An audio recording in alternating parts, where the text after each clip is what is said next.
Good morning. Happy Friday, friends. It is so good to see you. Welcome to Up with KREM. I'm Tim Pham. I'm Channing Curtis. Now, the best thing about this Friday is that we're getting into a holiday weekend, so there's lots going on. We've got carnivals happening, fireworks taking place, all kinds of great stuff. So meteorologist Thomas Patrick is joining us now. So Thomas, you've got to break down the forecast for us because a lot of people want to get outside. Yeah, this is a good vibes Friday, that's for sure. Just don't expect me to do any singing. I'm not nearly as good as Brandon is, for sure. We'll leave that to the professional reporters, don't you say?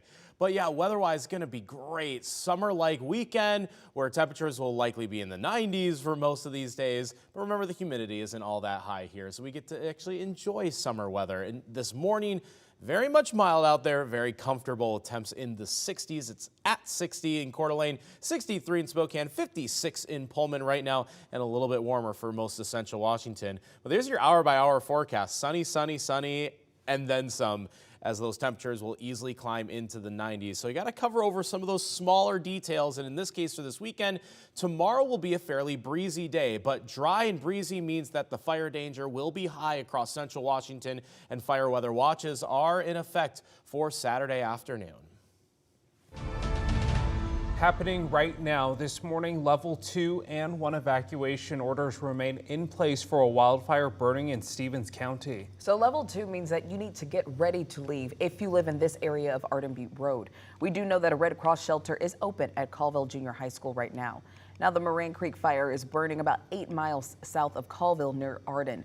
Fire officials say so far it has burned nearly 60 acres. Several buildings have been burned down, but at this time, authorities are not sure if they were homes or not. State and local crews are responding to that fire, and we know that they are attacking it from both the ground and from the air. Stevens County Emergency Management says they will be reevaluating those evacuation orders later this morning.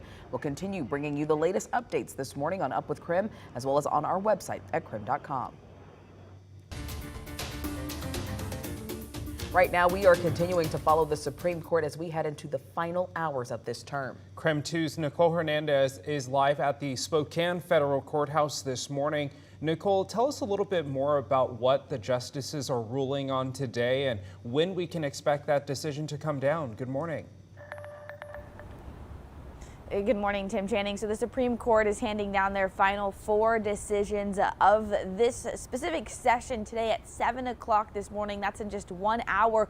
We're really focusing on 2 big cases here. One of them, President Biden's student loan forgiveness plan, and the other, the case that involves LGBTQ rights as well as free speech. So that case comes after a Colorado wedding website designer asked the court to strike down a law that requires her to serve gay customers.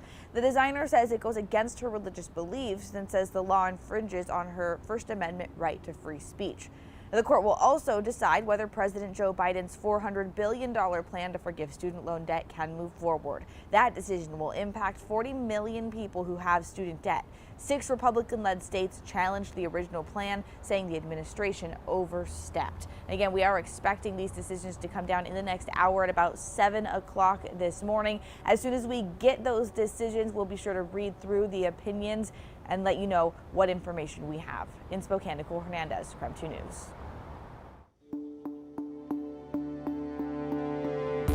Here at KREM 2, we give you more to every story. So this morning, we are answering some of your questions that you may have about the debt relief program. One thing to keep in mind, the 3-year pause on student loan payments will end this summer, regardless of how the Supreme Court rules on the White House's plan to forgive billions of dollars in student loan debt.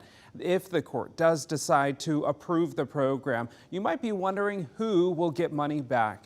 People with an annual income of $125,000 or families with a joint income of $250,000 could get up to $10,000 in debt relief. Pell Grant recipients get up to $20,000 in debt relief with the same income restrictions.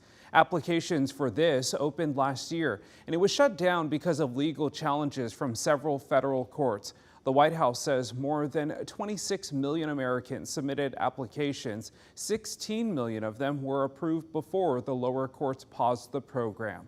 The application for relief was taken down from the federal student aid website. However, applications that have already been filed are on hold while the appeal works its way through the courts. So right now, if you already applied, there's really nothing you need to do right now.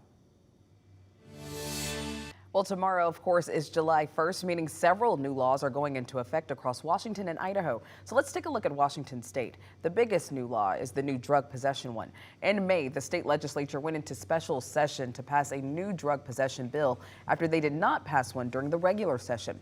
So starting tomorrow, possession of controlled substances is a gross misdemeanor with 6 months of maximum jail time for the first 2 convictions. It also criminalizes drug use in public. Also tomorrow, paycheck deductions begin for the Washington CARES plan 4 years after it was passed. The tax will go towards funding for long-term medical care. You will be taxed 58 cents for every $100 you make. Benefits will then become available for those who qualify in July of 2026. It works just like a Medicare or Social Security. You pay in a little bit of every paycheck over your career. Several viewers reached out to our KREM 2 Verify team to ask just how much this will cost them. So coming up tonight at 6, our Verified team is breaking down the cost per paycheck, plus some important information for people who live in Idaho but work in Washington state. We'll explain what you need to do as well if you don't want to pay the additional tax. That's tonight on the KREM 2 News at 6. The time now is 6:07. Let's take a look at your morning rush. More news in less time. New in the last 12 hours, Spokane firefighters say someone stole a saw from their truck while they were fighting a fire in West Central last night. Yeah, this one's suspicious. It's still an investigation, but the reports of some people running out of the garage right before the neighbors reported the fire. No one was hurt when a detached garage caught fire. The Spokane Fire Department says the fire is still under investigation and they can't rule out whether or not it was intentional. A teenager is sitting in a Spokane County jail this morning after police say he hit a Spokane family at a crosswalk with his car and then drove off. 18-year-old Owen Neeson Graham was arrested for felony hit and run and vehicular assault. He hit a mother and her 2 young kids while they were crossing a crosswalk on Division last Friday.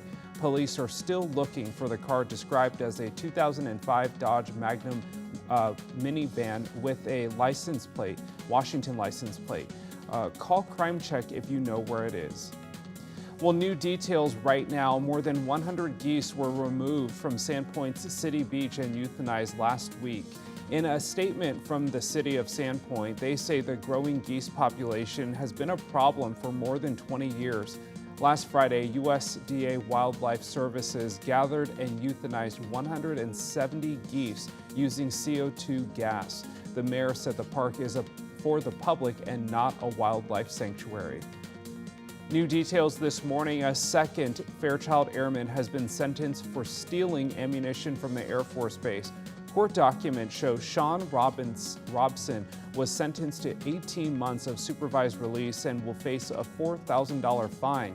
Documents show more than 14,000 rounds were stolen.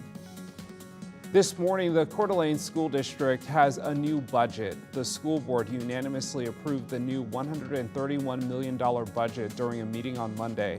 Our news partners at the Coeur d'Alene Press report the budget includes raises for every staff member in the district. That is a look at your morning rush.